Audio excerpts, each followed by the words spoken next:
안녕하세요. 2022 수능 지리 예보 캐스터 저는 이진욱입니다. 오늘은 수능 지리 선택 학생들을 위해서 2022 수능 예보를 해드리려고 합니다. 저기 한국 지리 선택 학생들 저기압이 많이 끼어 있네요. 강하게 발달한 저기압으로 인해서 강한 호우가 예상되고 있고요. 세계지리 학생들 또한 이 저기압이 계속해서 몰아치면서 오랫동안 흐린 날씨가 지속될 것으로 예상이 되고 있습니다. 이런 저기압과 흐린 날씨로 인해 시달리는 학생들을 위해서 맑고 화창한 날씨를 전해드릴 수 있도록 제가 수능 예보를 한번 전해드리도록 하겠습니다. 자, 일단 지리를 재밌게 공부하기 위해서는 지리는 어떤 과목인지를 알아야 될 것 같습니다. 역사가 시간을 공부하는 학문이라면 지리는 공간을 공부하는 학문입니다. 지리가 우리 주변에 항상 어디에나 있다는 것을 알고 공부를 하면 보다 지리를 재밌게 공부할 수 있을 것 같은데요. 편의점은 왜 1층에 주로 있을까요? 왜 아침마다 우리는 교통지옥에 시달려야 될까요? 왜 저희 학교가 있는 둔촌 고등학교 주변에는 백화점이 없고 주택가와 아파트만 많이 있는 걸까요? 자, 이런 것들을 연구하는 학문이 지리입니다. 따라서 지리를 재밌게 공부하려면 우리 주변의 것들에 항상 많은 관심을 갖고 우리 주변에 있는 것들이 왜 이럴까? 쟤는 왜 이렇지? 쟤는 왜 저럴까? 항상 왜를 떠올리면서 공부해 보신다면 일단 지리를 재밌게 학습해 나가실 수 있을 것 같습니다. 자, 지리는 개념이 굉장히 중요한 과목입니다. 사회탐구 중에서도 특히나 지리는 개념이 가장 중요한 과목이라고 볼 수가 있는데요. 처음 지리를 접했을 때는 학습할 분량도 굉장히 많고 또 어려운 용어가 너무나도 많이 나오다 보니까 이걸 어떻게 공부하지? 이 많은 양을 어떻게 학습할 수가 있을까? 고민이 굉장히 많을지도 모릅니다. 그러나 지리는 가장 정직한 과목입니다. 한번 공부하면 그 공부한 내용들이 굉장히 오랫동안 유지되는 과목이기도 하고요. 또 공부한 내용 그대로 문제가 출제되기도 합니다. 지리는 어렵게 꼬아서 내는 선지나 또는 여러분들을 함정에 빠뜨릴 수 있는 함정선지가 거의 출제되지 않습니다. 공부한 개념 그대로 문제가 출제되는 경우가 많기 때문에 개념만 착실하게 공부해 두시면 좋은 성적을 얻을 수 있는 과목이 지리이기도 합니다. 특히나 지형과 기후로 구성이 되어 있는 자연지리는 개념이 정말 중요합니다. 그 중에서도 지형은 공부한 개념 그대로 출제되는 경우가 많기 때문에 개념만 꼼꼼히 다져두신다면 수능에서 출제되는 지형 관련된 문항들은 모두 맞출 수 있을 거라고 확신할 수 있을 것 같습니다. 자, 지리 같은 경우에 문과 학생들이 선택하길 망설이는 과목이기도 합니다. 왜냐하면 문과 과목, 사회탐구 과목이면서 상대적으로 과학적인 내용들을 조금 담고 있고요. 이과적인 성향이 조금 강한 과목이기도 합니다. 그래서 우리 글에 강한 문과 학생들은 그래프와 도표, 숫자 같은 것들을 보면서 지리 너무 어렵다 하면서 지리에 겁내는 친구들도 많이 있습니다. 그러나 이런 과학적인 내용들 그리고 이과적인 성향들 때문에 사회탐구 과목 중에서 가장 인과관계가 뚜렷한 과목이기도 합니다. 그래서 원리부터 차근차근 이해해 나갈 수 있는 과목이 바로 지리이기도 합니다. 원리부터 하나하나 따져가면서 이건 이렇구나, 저건 저렇구나, 이래서 이렇게 되는구나 이렇게 이해하면서 공부할 수 있는 과목이기 때문에 아주 오랫동안 기억에 남을 수 있는 개념을 오랫동안 기억할 수 있는 과목이 지리이기도 하고요. 이렇게 원리를 통해서 이해한 개념들은 머릿속에 아주 오랫동안 저장이 되고 기억이 될 수가 있습니다. 또 지리는요, 통계 자료가 굉장히 중요한데요. 특히나 인문지리에서 통계 자료가 정말 많이 나옵니다. 이 통계 자료는 인간의 다양한 활동들을 숫자로 정리한 내용입니다. 인간의 여러 가지 활동들은 지표면에서 이루어지게 되고 지표면에서 이루어진 인간의 여러 활동들을 통계 자료로 정리한 것이기 때문에 이 통계 자료는 여러 지역들의 여러 특성들을 굉장히 잘 보여주는 자료이기도 합니다. 그러다 이 숫자 때문에 또 많은 그래프 때문에 많은 학생들이 싫어하는 자료가 또 통계 자료이기도 하죠. 그러나 통계 자료를 잘 정복한다면 인문지리에서 그래프나 표가 나오는 문제들을 여러분들 충분히 쉽게 풀이할 수 있을 겁니다. 특히나 원데이터를 반복적으로 보면서 이러한 숫자들이 이런저런 이유들 때문에 이런 그래프로 그려지게 되는구나. 이런 내용들 알아둔다면 통계 자료 해석하는데 많은 도움이 될 거라고 생각을 합니다.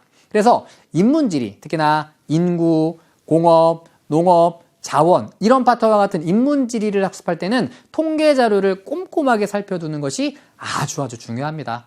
원데이터를 살펴보는 것도 중요하고요. 그래프를 통해서 그 그래프의 모양을 익혀두는 것도 아주 중요합니다.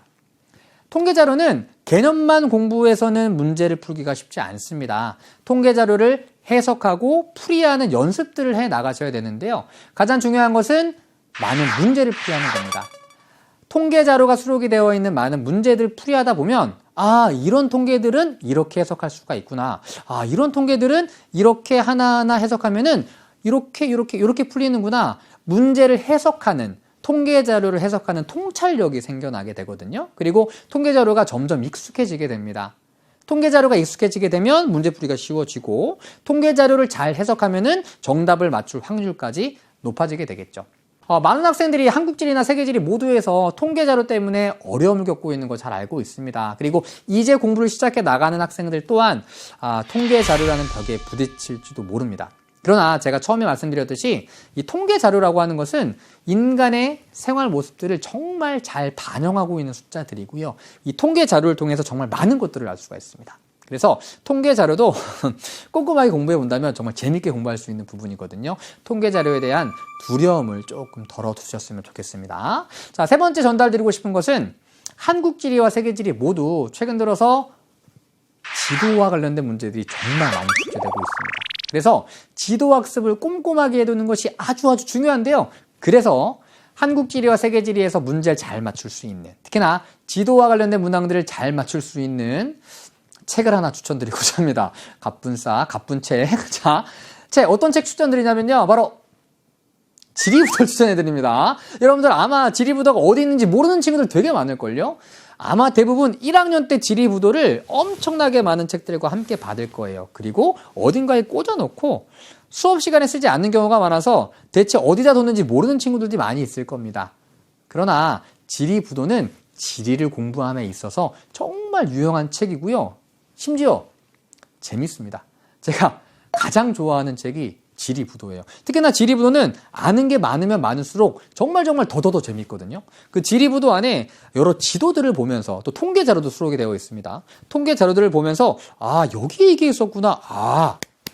야, 이천에서 왜 쌀 많이 재배하나 했더니 야, 이렇게 평지가 나타나네. 야, 한눈에 보기에도 평지가 나타나잖아. 이런 것들 굉장히 쉽게 확인해 볼 수 있는 게 지리부도입니다. 그래서 아마 어딘가에 있을 거예요. 어딘가에 있을 지리부도를 찾아다가 걔를 공부할 때 옆에다 두고 공부해 보세요. 그리고 한국지리나 세계지리를 공부할 때 모르는 지역들이 나왔다. 또는 아는 지역들이 나왔다. 어떤 지역들이 나왔을 때 지리부도에서 그 지역들을 직접 찾아보세요. 되게 재밌어요. 생각보다 재밌을 거예요. 그리고 직접 찾아본 지역들은 아주 오랫동안 머릿속에 남게 됩니다. 직접 찾아보는 거 권해드리고요. 또 심심할 때마다, 공부할 때가 아니더라도 심심할 때, 여유 시간, 짜투리 시간이 있을 때, 또 뭐 차 타고 이동할 때, 지하철 타고 이동할 때 지리부도를 넘겨보세요. 생각보다 재밌는 사실을 많이 발견할 수가 있습니다. 제가 왜 지리부도를 추천해드리는지 여러분들 또한 공감해 주셨으면 좋겠는데 공감이 될 거라고 확신합니다. 지리부도 꼭 보시기 바랍니다. 그 어딘가에 숨겨져 있는 지리부도 꼭 찾아보시기 바랍니다. 지리부도를 옆에 두고 공부하는 것 또한 지도 공부를 하는 데 있어서 아주 많은 도움이 되는 방법입니다. 그러나 제가 가장 추천드리는 방법은요. 나만의 백지도를 만드는 겁니다. 나만의 백지도. 실제 나의 지도를 만드는 거예요. 물론 한국지리 지도나 세계지리 지도가 되겠죠. 나만의 백지도를 만드는 방법은요. 의외로 간단합니다. 일단 뭐가 필요할까요? 백지도가 필요합니다. 백지도를 준비해 둡니다. 그리고 기출문제 풀이해 보는 거예요. 기출문제, 한국지리나 세계지리 기출문제를 보면은 지도가 많이 출제되었을 겁니다. 그 지도에 나와 있는 지역들을 지도에 옮겨 적는 겁니다. 천안, 아산, 울산, 포항, 해남 옮겨 적는 거예요. 그렇게 계속해서 옮겨 적고 나면 기출문제 풀이만으로도 지도가 굉장히 가득 찬 것을 확인할 수가 있을 겁니다. 그리고 나서 그 이후에 공부를 해 나가면서 개념 공부를 하든 문제풀이를 하든 공부할 때마다 나오는 지역들 계속 옮겨 적는 겁니다. 개념 공부하면서 그래 포강당, 제철공업이 발달한 지역 포항, 광양, 당진 옮겨 적고요.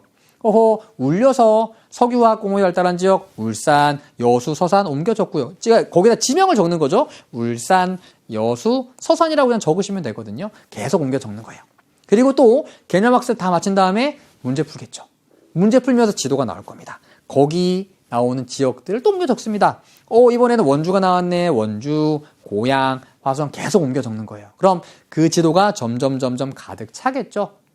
말씀드렸듯이 지리부도에서 직접 어떤 지역을 찾아보는 것처럼 백지도에 직접 표시한 지역은요, 머릿속에 아주 오랫동안 기억에 남게 됩니다. 더 좋은 방법은 지명만 적는 것이 아니라 그 지역의 특징까지 같이 적어보면은 더욱더 알찬 백지도가 완성이 되는데요. 말씀드렸듯이 포항 제철공업 발달, 화성 경기도 인구 1위, 울산 자동차, 조선, 정유, 석유화학 공업이 발달했음, 성비 높음, 이런 내용들 적어보시면 정말 알찬 지도가 완성이 되거든요. 이 남한의 백지도는요, 뭐 일시적으로 쓰는 게 아니고요. 한국지리나 세계지리 공부를 시작하면서부터 점차 만들어가면서 수능 때까지 가져가는 거예요. 내 손으로 만드는 지도를 직접 만들어 보시면 만드는 과정에서 만들고 나서 그 지도를 계속 보면서 정말 많은 도움이 될 거라고 믿습니다. 자, 이렇게 여러 가지 팁들을 전달해 드렸는데요. 그거 말고 아마 2022 수능에 한국지리와 세계지리에서 어떤 것들이 나올 것이냐. 제가 쪽집게 도사는 아닙니다만 최근에는 이런 문제들이 많이 출제되고 있어요 정도는 전해드릴 수 있습니다. 여러분들의 그 흐린 기분들을 제가 조금 화창하게 만들어줄 수 있는 출제 경향을 조금 소개해드리면, 먼저 한국지리는요, 최근에 도시와 관련된 주제에서 어려운 문항들이 많이 나오고 있습니다. 특히나 도시의 성장 과정, 시기별 인구 급증 시기, 도시별 인구 급증 시기와 관련된 내용들을 물어보는 문제들이 많이 출제되고 있는데요. 도시들을 대도시, 신흥공업도시, 위성도시, 혁신도시 등으로 나눈 다음에 각각 도시별로 과연 어떤 시기에 인구가 급증했는지를 비교하는 통계 자료들이 정말 많이 나오고 있습니다. 기본적으로 지도에 나와 있는 지역들이 어떤 특징을 갖는 지역인가, 대도시인가, 신흥공업도시인가, 또는 촌락인가, 촌락도 같이 나오거든요. 또는 혁신도시가 조성되고 있는 곳들인가, 기본적으로 분류한 다음에 이 도시는 이러한 특징을 갖고 있는 지역이니까 요 시기에 인구가 급증했을 거야. 여기는 촌락이니까 인구가 지속적으로 감소했을 거야. 이런 내용들을 찾아가면서 연결해 가는 이런 문제들이 많이 나오고 있습니다. 두 번째, 최근에 도시단원에서는 인구와 관련된 문제가 정말 많이 나오고 있습니다. 인구 이동, 도시 간의 인구 이동뿐만이 아니라 각 도의 주요 도시들의 인구 수를 알아야 풀 수 있는 문제들도 많이 나오고 있습니다. 다 외우는 거 아니에요. 도별로 인구 순위 1위와 2위 정도 도시 정도만 알아두시면은 문제를 푸는데 전혀 문제가 없을 것이라고 생각을 합니다. 그래서 조금 더 최근에는 디테일하게, 세밀하게 공부하는 게 필요하고요. 도시별 인구수를 어느 정도는 대략적으로 알아두셔야 됩니다. 두 번째, 최근 한국지리의 가장 뚜렷한 특징 중에 하나는요, 지역지리가 굉장히 강조되고 있다는 겁니다. 총 20문항이잖아요. 20문항 중에 한 7문항에서 8문항 정도가 지도와 함께 출제됩니다. 아까 백지도 만들기와 이어지는 내용이기도 한데요. 지도를 모른다면은 내용을 알아도 풀 수 없는 문제들이 출제되고 있다는 것이죠. 그래서 이제 지도학습은 선택이 아니라 필수입니다. 지도학습은 정말 꼼꼼하게 해 두셔야 한다는 거 잊지 마시기 바랍니다. 자, 세계지리 한번 살펴볼까요? 세계지리는 꾸준하게 고난도 문항이 출제되는 주제는 기후입니다. 기후에서 여러 가지 다양한 것들을 비교하면서 1월이냐 7월이냐 반구이냐 또 어떤 지역에 속해 있느냐 어떠한 기후대에 속해 있느냐를 통해서 기후의 특징들을 비교하는 문제들은 단골 출제 주제입니다.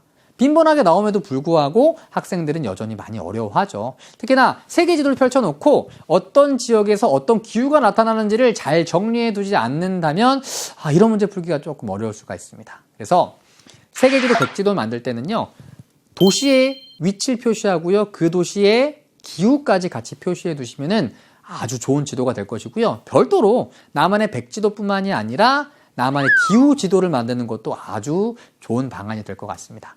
어쨌든 기후는 반드시 2문항 정도는 출제되는 주제이기 때문에 특히나 세계지리에서는 기후 꼼꼼하게 학습해 두셔야 되고요. 최근에는 세계지리에서도 통계 자료가 많이 나오고 있습니다. 특히나 인구 그리고 도시와 관련된 통계 자료가 정말 많이 나오고 있는데요. 인구와 도시와 관련된 통계 자료가 출제되면은 일단 기본적으로 선진국과 개발도상국을 나누는 게 처음입니다.